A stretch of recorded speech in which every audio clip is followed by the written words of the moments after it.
the nitrogen panel portion of our grower meeting today. I want to thank everybody for taking the time to log on to view our meeting, as well as we've got some key presenters here as well. So I want to thank them as well, but we'll do some quick introductions. In my top left corner here, we've got Alan Sanders and Nick Amerchak. They're from Pursell, a nutrient company out of the US. So they're here to talk for a few minutes and give us an introduction. In the bottom right-hand corner of my screen is Jonathan Jackson, and he's actually an agronomist with Pursell. So he's going to more take part in the agronomy questions and things like that. So we'll start with them. In my bottom left here, we've got Bill Dunbar. He is from Yara. A lot of you may be familiar with Bill, as he's been at several of our grower meetings over the years. So we want to thank Bill for coming. And in the top right, we've got Tim Loch, and he comes to us from KOCH, which is a nutrient company as well. So with that one, maybe just start with Alan and Nick. If you guys want to kick us off in terms of introductions, tell us who you are, what your company is, what products you're going to be focusing on. And there was a question here just about research too. So if you have anything to comment as far as where some of your research is happening currently, then maybe throw that in there as well. So I'll turn it over to you guys. Yeah, glad to do that. Thanks, Jeff. Pursell Agrotech is a fairly early stage company, a successor to the old Pursell company, which really pioneered the use of control release fertilizer back in 1990. We kind of, basically reworked our technology and our platform and have right now a much more robust product offering. We have the capability of with some precision dialing in release curves on urea as the most, kind of an ESN type product, if you will. But we can also code potash and phosphate, NPKs, basically any fertilizer product. We can put a control release coating on it and again, be precise about the release rates and the release curves to basically mimic the nutrient needs of a plant and maximize yields. We also have the ability of incorporating micronutrients, proprietary biologics. A lot of what we do is a company that we're dealing with has a biological product that they like to use, and we will incorporate that, and that will then take on those control release properties. So as I say, there's a lot that can be done with this technology. As far as research is concerned, we've done some research actually up in Eastern Canada. It's Santia Comp at the Solio Research Farm on corn, and largely as a result of those trials, we've had a bit of a conversion with Solio, so we are now their primary supplier of control release fertilizer. We've also done a lot of work in conjunction with John and others in Iowa. We're based in Alabama, and so a lot of stuff in the Southeast Florida. We've done rice trials. We've done sugarcane trials at Louisiana State, for instance, University of Florida on carrots and sugarcane. So, a fair bit of time, effort, and energy has gone into trials. We've got a little bit of an international footprint, so we're doing product coated potash on palm oil. So I think we'll leave it there, and it gives you just a general idea as to what we're doing. Excellent. Well, thanks for the intro, and thanks for your time today as well. Jonathan, just while we're on the Pursell front, do you have anything to add more from an agronomy standpoint, or just tell us who you are and kind of what your experiences are? So I'm John Joshua, and I'm with Acres Research Incorporated. We're an independent research group here in Northeast Iowa. And I originally worked for Corteva AgriSciences prior to that for about 10 years in research and development. And so I'm doing this on an independent basis. And I've been working with Pursell for the last year, running some trials on some of their products. And we're doing some more in this coming year. So. Excellent. Thank you. Tim, we'll move up to you. Do you take a couple minutes and introduce KOCH to the group? I know it's not an unfamiliar name, but I'll give you a couple minutes anyways. Sure. Thank you, Greg. I'm Tim Loch, Director of Agronomy for North America for KOCH Agronomic Services. We are part of the KOCH Industries group of companies. And we produce a full portfolio of enhanced efficiency fertilizer products. You probably best know us as the Agritane people. But today I wanted to focus on a couple of products that we've recently introduced to the Canadian market, and wanted to share a slide with you to look at those products right quick. The first is the next generation successor to Agritane. That would be Anvil. Anvil is the longest lasting urease inhibitor for urea and UAN. It's designed to minimize volatilization loss. And really the difference with Anvil is the patented chemical of duramide, which was invented by KOCH. It's a nice concentrated formula and results in a lower use rate, nice dry finished product. The second product I'd like to highlight real quickly is a product called Tribune, which is a dual inhibitor stabilizer designed for use in UAN, and it really attacks all three forms of nitrogen loss. It is powered by the patented chemistry of pronitridine, also invented by KOCH, and it is a really nice handling product as well. It's non-volatile. It's a water-soluble formulation, cold stable to -23°C, non-corrosive to mild steel, and compatible with ATS and many of the other common crop protection chemicals that you might blend into UAN. So with that, I will turn it over. You did ask the question, I'm sorry, about where we do research. So KOCH runs dozens of third-party and university trials every year across the whole of North America. A number of historical trials in the eastern U.S. Corn Belt and in Ontario itself, including work that's been published by folks like Dave Hooker and Craig Drury and so on. And we also, work very closely with Fertilizer Canada to support various 4R nutrient stewardship projects across the country of Canada. Excellent. Thanks, Tim. I'll put a plug in for you too, if anybody has time these days, which we all seem to, is go and visit the KOCH website. I know I've spent time over the years going through it, and just even in the last couple of days, there's a ton of good stuff there on your website. So I applaud you guys for that. Thank you. Last but not least, Bill Dunbar with Yara. Yara is not a strange name by any means, and Bill should be somewhat familiar to the group as well, but give us a bit of an introduction or an update from yourself, Bill. Try that. Good day, everybody. Sorry There about that.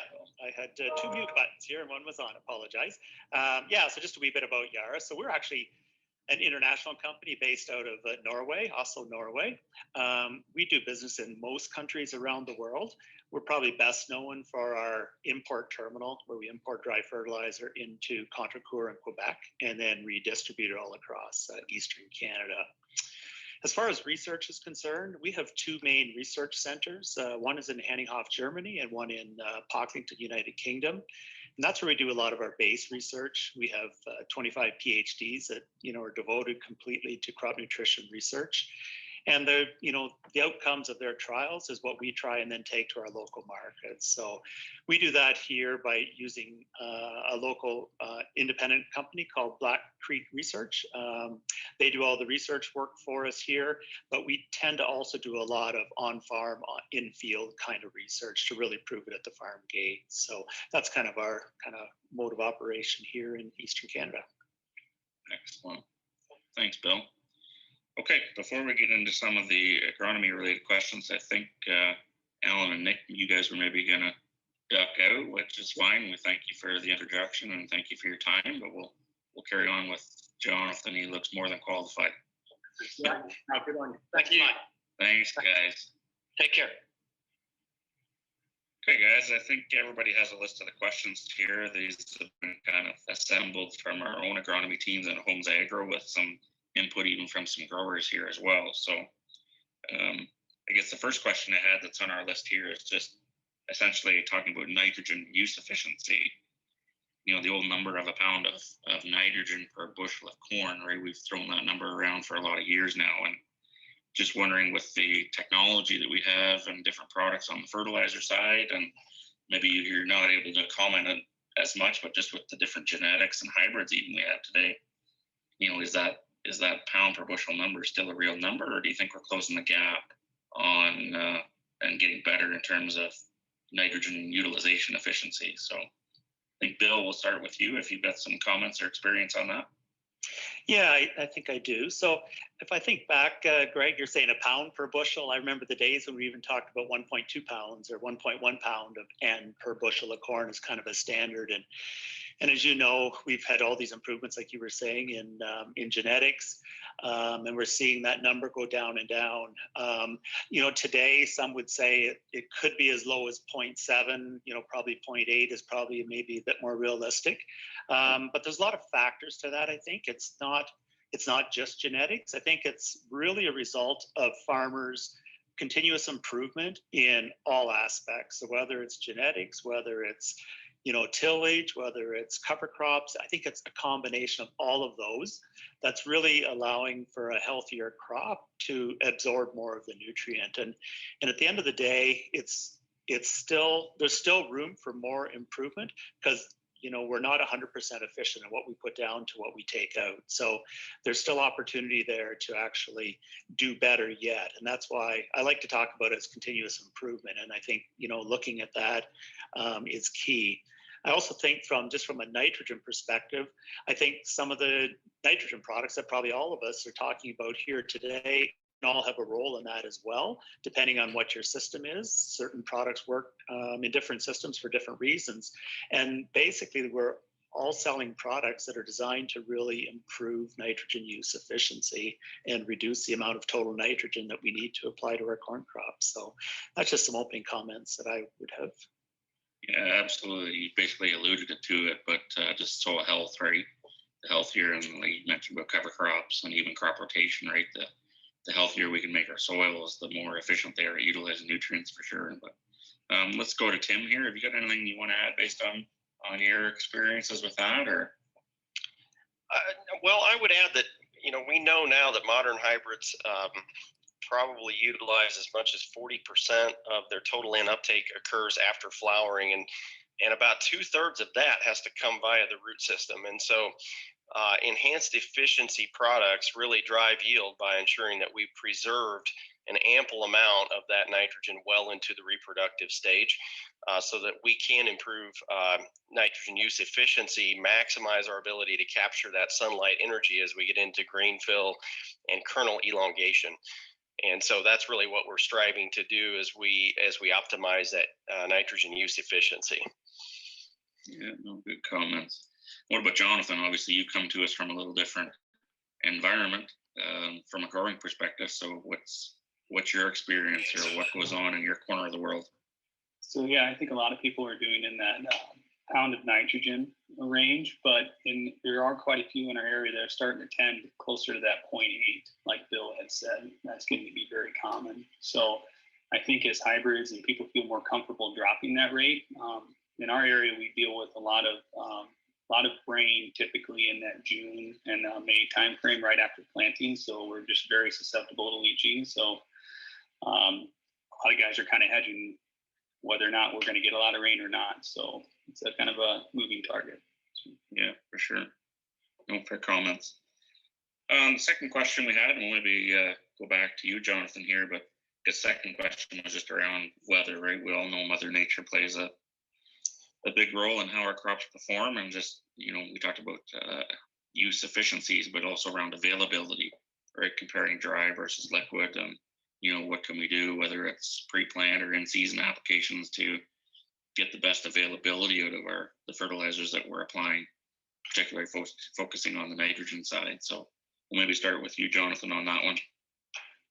Yeah, and so for example, if you're comparing, say, urea to UAN, urea is going to need moisture to become plant available. And so if you get no rain after that, the effectiveness is going to be limited.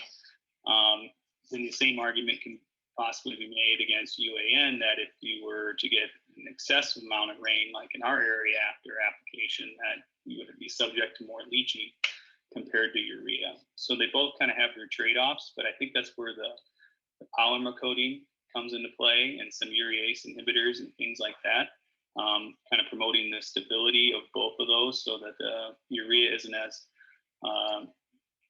subject to volatilization immediately after application if you don't get a rain. So, yeah. No fair comments. Tim, what about you? This is kind of right in your wheelhouse with some of your products, right? So Yeah, I think one of the common misperceptions about UAN is that because there's liquid water as part of the formulation of UAN, that the material is not subject to nitrogen loss, but especially with respect to volatilization. But there's just simply not enough water there to incorporate that nitrogen deep enough into the soil profile to really impact volatilization to a great extent. So half of the nitrogen in UAN is sourced from urea, and that urea needs to be protected against volatilization loss in UAN with a urease inhibitor like Anvil. excellent. Yeah, no good comments.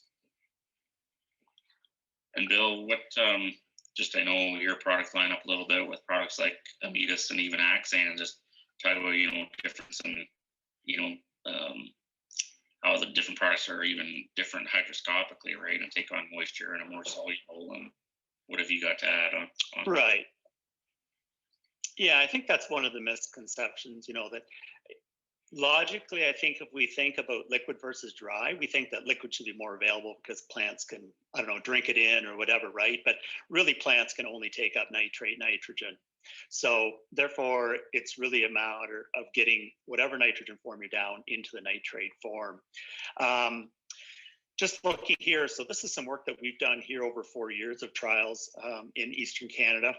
These are all done locally. And, with corn, and this is top dressing Amidas, so that's a urea sulfur product.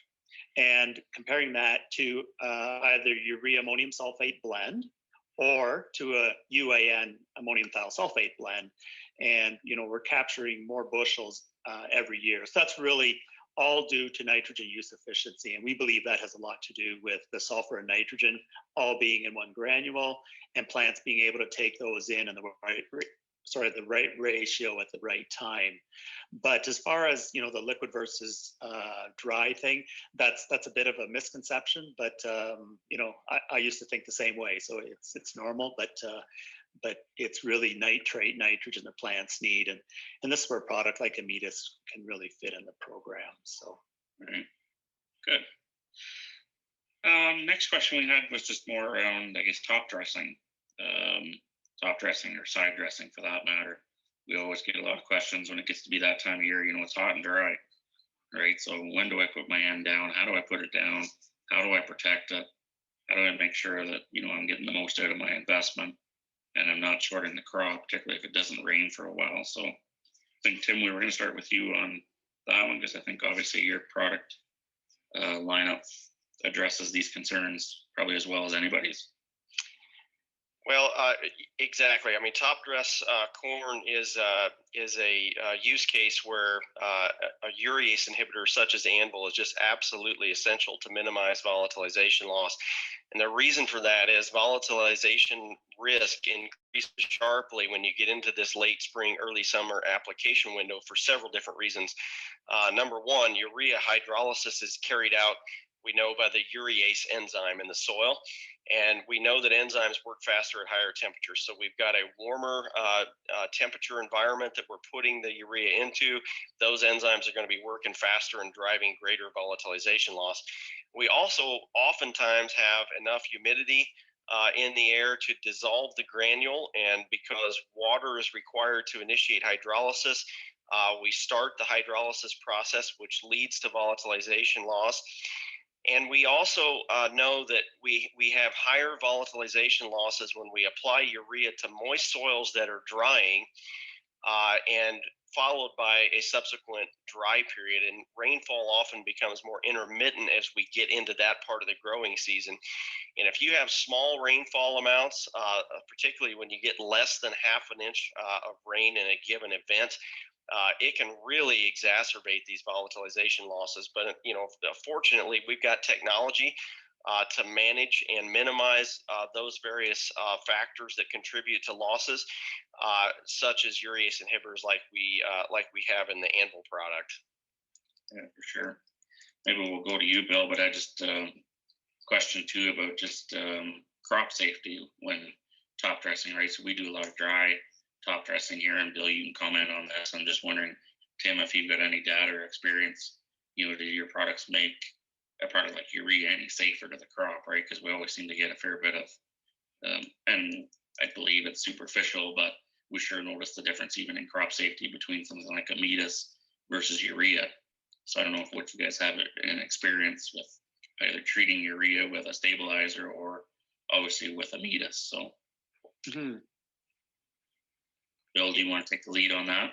Sure, well, yeah, absolutely. So, yeah, I think you hit the point there, Greg. So, Amidas, we typically see a lot less leaf scorch than we do when you're applying, say, straight urea. What we believe that is because Amidas is urea plus ammonium sulfate all mixed into one granule during the production process. So it's also putting urea down, but what really the issue I believe is that it's the urea dust settling on the leaves that cause most of the leaf burn or leaf scorch.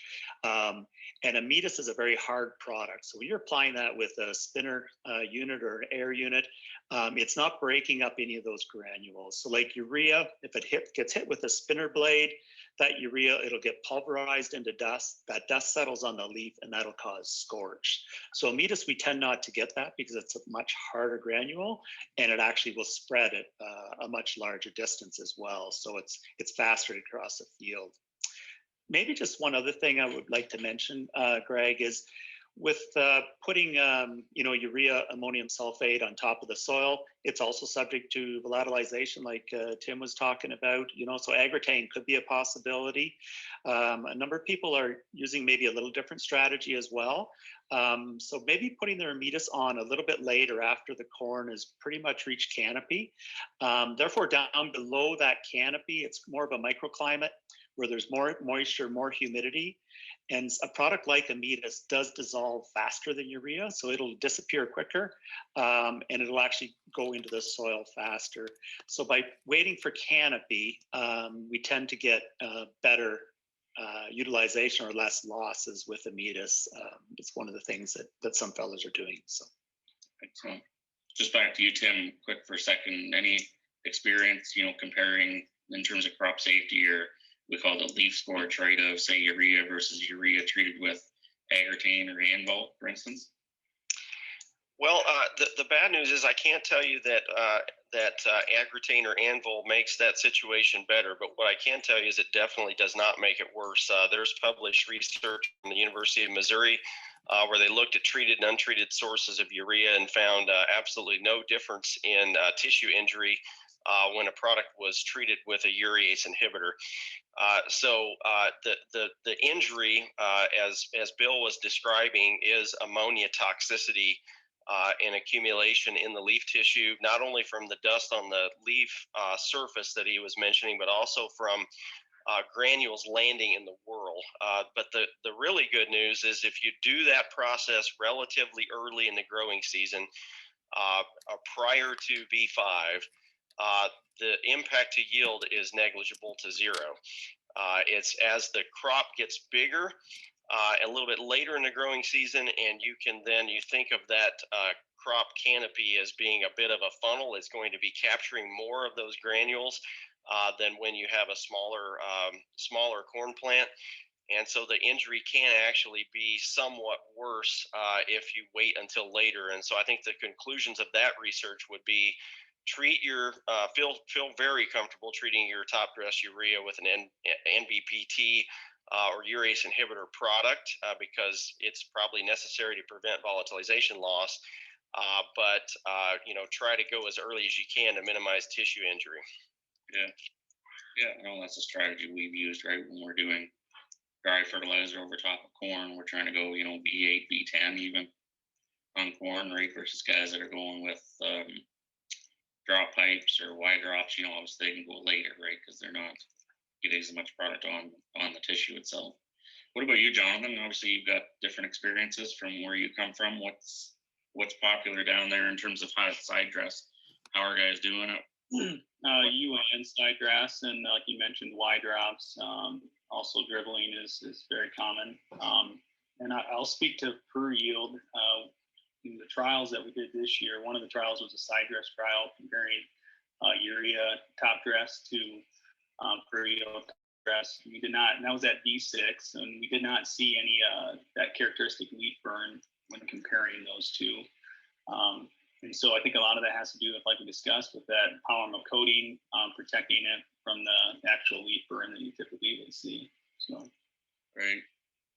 That's interesting. I guess the next question we had here on our agenda here was just, this whole decision around, split applications of nitrogen versus single pass, right? Obviously, the pure yield product is designed more for single pass versus you got products like Amidas that are designed for more split applications, and growers are always wondering, which is the right way to go. From a retailer's perspective, I can sure comment that it's all this side dressing is great, and I think we're getting great response from it. It's sure lengthened out our fertilizer season here from a retail perspective, but I think we're seeing enough value in that it's worth continuing to explore. So maybe Bill, we could start with you on that one. Just split apply versus single pass. What's your experience? What's your thoughts? Yes, to me, it's really a grower decision, and most of that's being driven by trying to really get better utilization of the nitrogen that you're applying, right? I think that's really the driver for that, because of better utilization, the less cost of N per unit of bushel. So that's the underlying one. I think there's a few things to consider. Soil type was mentioned, as one thing to look at. The other one, I think there's some things is, if you are doing split application, how much time do you have to spend to actually do that application? So, if you're doing knifing it in or something like that, UAN, you're doing whatever it is, 8 or 12 rows at a time. Or can you use something like Amidas that has, can spread 100 to 120 feet, where you can get a lot of acres covered in a very short period of time. So I think that's one thing. I think another important thing to think about is, if you are doing knifing in, when you're doing that, are you breaking that barrier that you're trying to create with your herbicide? So that's another consideration, that we don't have weeds popping up where we knife that product in. So I think those are a couple of key things to think about if you're going to split apply products.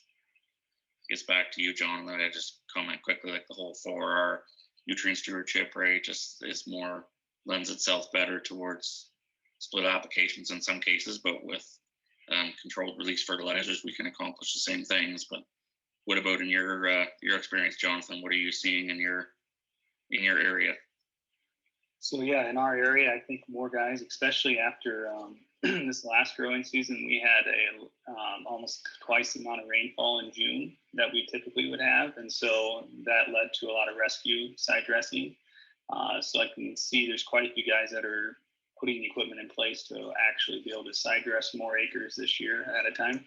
On the flip side, I guess with per yield, that's kind of what we're going after there, I think, or they are. And a lot of the research that I'm doing for them is circling around trying to quantify the different time releases and the different coatings they can put on it, so that nitrogen has become available at different temperatures throughout the growing season, so that you're essentially doing your side dress, you're just doing it up front. And so from an environmental standpoint, and I think from every farmer's, from a cost reduction standpoint, it'd be nice to side dress everything. The issue kind of comes to how fast can you cover the number of acres you have, and can you get it done in the weather window that you have. So. Yeah, sure, for sure. Tim, what about you?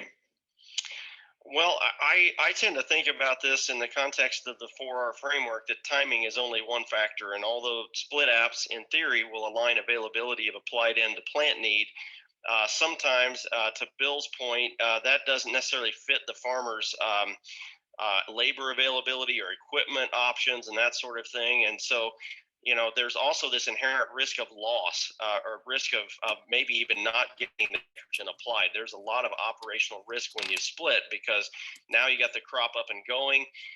It's transitioning to rapid growth, and if it gets wet on you and you can't get in there, you risk maybe never getting the N applied in a way that will optimize yield. And so we've seen in recent years in university research that if you stabilize early applications of nitrogen with a product like Tribune, that it will perform agronomically just as well as split nitrogen with lower application costs and less risk. And so in a manner of thinking about this, the use of an enhanced efficiency product can help you change the source of nitrogen to enable more flexibility on one of the other R's, which is timing. Interesting. No, good point. We're running a little short on time, guys, but I'm gonna get one more in here. Just this whole idea of, and whether we're talking about split applications of N, or even if we're talking about percentage of nitrogen coming from a product like pure yield, I guess first pass versus second pass, what percentages are you looking for? And does that differ much on corn versus wheat, for instance? So Tim, can you kick us off there? Sure. University of Illinois has published some really solid 4-year data, 15 site years, that really suggests that if you're going to do split applications, that you should err toward the side of earlier rather than later in your splits. That is favoring maybe a little more in up front and a smaller fraction post emergence, and going early post as opposed to waiting until later in the post. And if you can couple that, that early post application with a nitrification inhibitor, you'll get a slow and gradual conversion of ammonium to nitrate that will carry you through that reproductive growth stage and drive that grain fill that we were talking about earlier. Interesting. Jonathan, just obviously you've got a lot of experience with pure yield, like percentage wise, what on corn, for instance, we'll start with, is it 60-40? Is it 80-20? Is it, say, I'm assuming a lot of the pure yield's going in blends, right? So I'm thinking percentage of a urea-based fertilizer with a controlled release product. So yeah, we're kind of targeting a range of different release points for our 100% up, or airing towards maybe 30 to 50% up front, and then trying to side dress technically in our mix, or slow release the rest. So if that kind of helps, kind of focusing on trying to have 30 to 50% available roughly right around the time of planting when application's made, with the rest kind of spoon feeding after that, airing towards the side of an earlier release as opposed to a later release. So. Yeah, well, that makes sense. Bill, you got any comments on that one? Yeah, just a couple things I'll maybe touch on wheat. I think one of the key things with top dressing is really, from the 4 R's, is source. So what source of nitrogen are you using? I think that's an important one. For corn, we think Amidas fits well because it has both sulfur and the nitrogen in combination. For wheat in particular, especially for the late top dress, if you're trying to go after protein for hard red wheats, we prefer to go to a nitrate-based product. So we have another one called Axan, which is ammonium nitrate plus sulfur all in one granule. Does another great job on hard red wheats for building protein. Nitrate, as we know, builds a protein quickly, and it's also readily available, so it doesn't have to convert in the soil, and it's also not subject to any volatilization losses as well. So that's another one to think about from the wheat side. But for corn, we don't want to top dress with a product like Axan because it is nitrate. They talked about funneling into the corn. Nitrate burns more than what urea does, but Amidas in the world is typically more visual than it is yield reduction. So that's just a couple of comments I had. Yeah, no, good point, because we do have some growers that use that Axan product for top dressing wheat, and they quite like it. So obviously that one's quite popular on the vegetable crops as well, just quicker source of nitrogen for sure. So I think with that, guys, I think we're over our half hour, so I'm probably going to shut down the recording here, and we'll switch to more of a live mode here to deal with some questions. But thanks for everybody's input, and yeah, we're going to switch to some questions here now.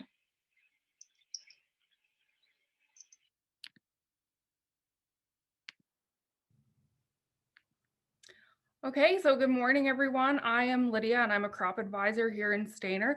And along with my colleague, Dennis Coffey, we'll be moderating the question and answer period.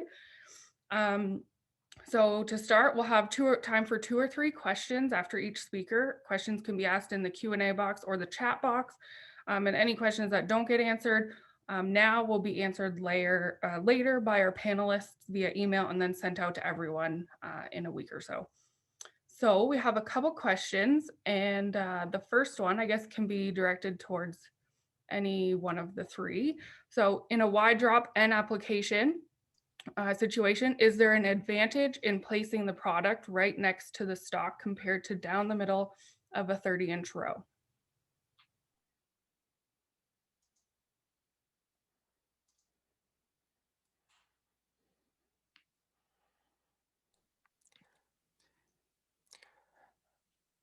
Lydia, can you hear me? This is Tim. Mhm.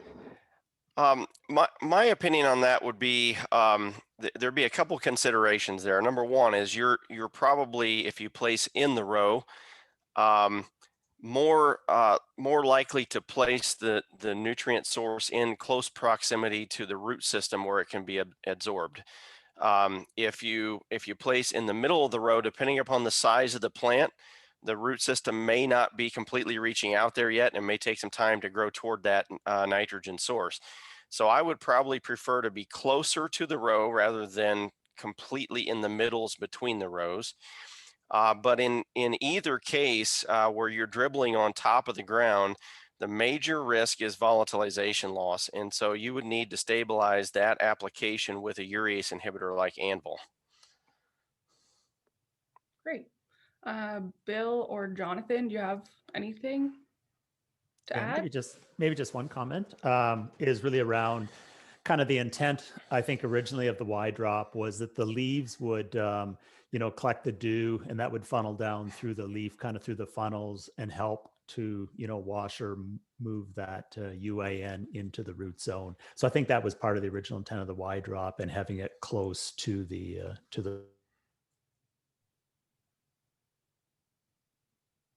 Okay.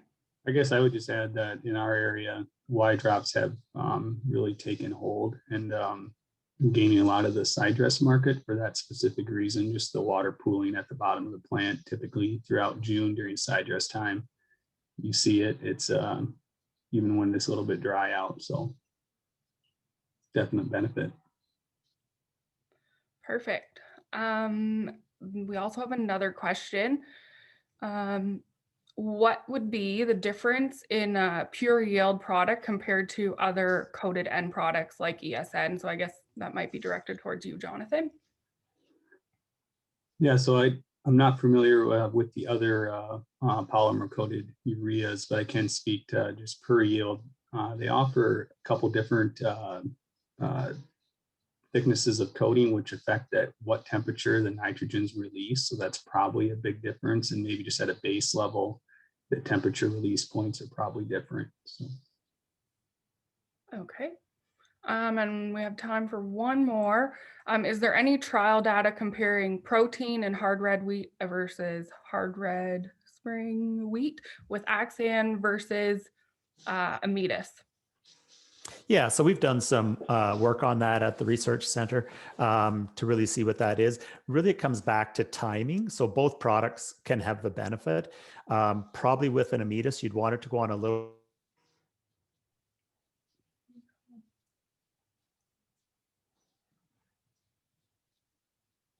So the Amidas should go on just a little bit earlier.